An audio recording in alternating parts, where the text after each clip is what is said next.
was there in the middle of the floor. He looked at it in terror. His face turned pale and he backed towards the door. It crept closer and closer. Suddenly, the spider rushed towards him.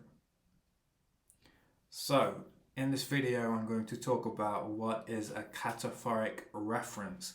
And I've just used an example there in that little story. A cataphoric reference then is when, to reverse a little bit, an anaphoric reference is when we have a reference to somebody. For example, let's take the story of Harry Potter. Harry Potter lived at Privet Drive. Then, for the rest of the story, or for a lot of the story, it referred to him as he. He did this and he did that, and he got the Horcruxes. So that's normal. That's an anaphoric reference. Basically, it introduces the name, so Harry in this instance, and then later on it refers back using a pronoun.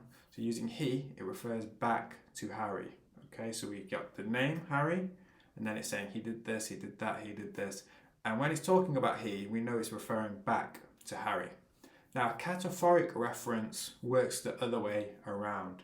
Okay, so imagine if the story Harry Potter started with, he lived under the stairs, and he did this, and he did that. But we don't know yet who he is referring to.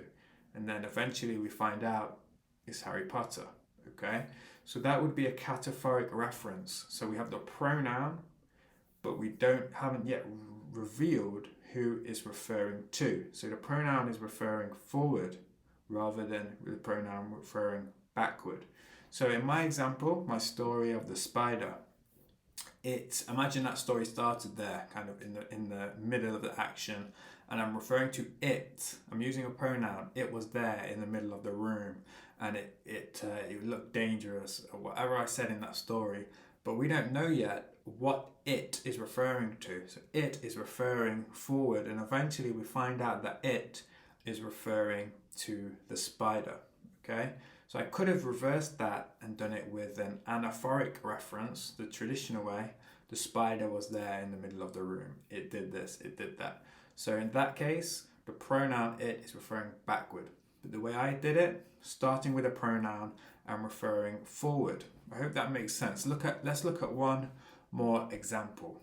Okay, I actually used this example in a previous video, and it's a song from Eminem, and it says his palms are sweaty, knees weak, arms are heavy.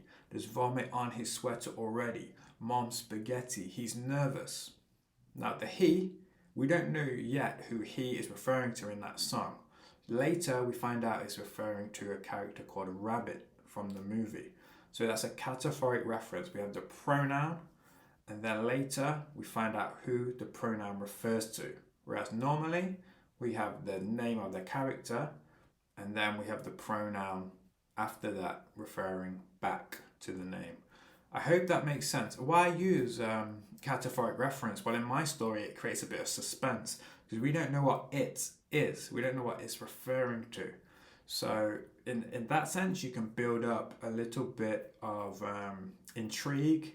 You can add to the terror because it's your reader's imagination that's now thinking, what is it referring to? Okay, and in the Eminem song, again, it starts as with his palms are sweaty. It creates that thing of who is this person? Who is that character? If it started, Rabbit's hands were sweating, his knees were weak, his arms were heavy. To me, it has a different effect to it. It doesn't have the immediacy of starting with his and creating that picture of who is this person. And also, the person really at that point isn't important. This could be anyone. This is a person in the scene who's trying to freestyle, and then eventually we find out who it's referring to later in the song. So that is what a cataphoric reference is.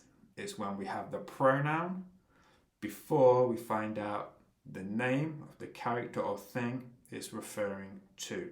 And an anaphoric reference is when we have the name of the character or thing, and after that we have the pronoun referring back to that name. I'll see you in the next video.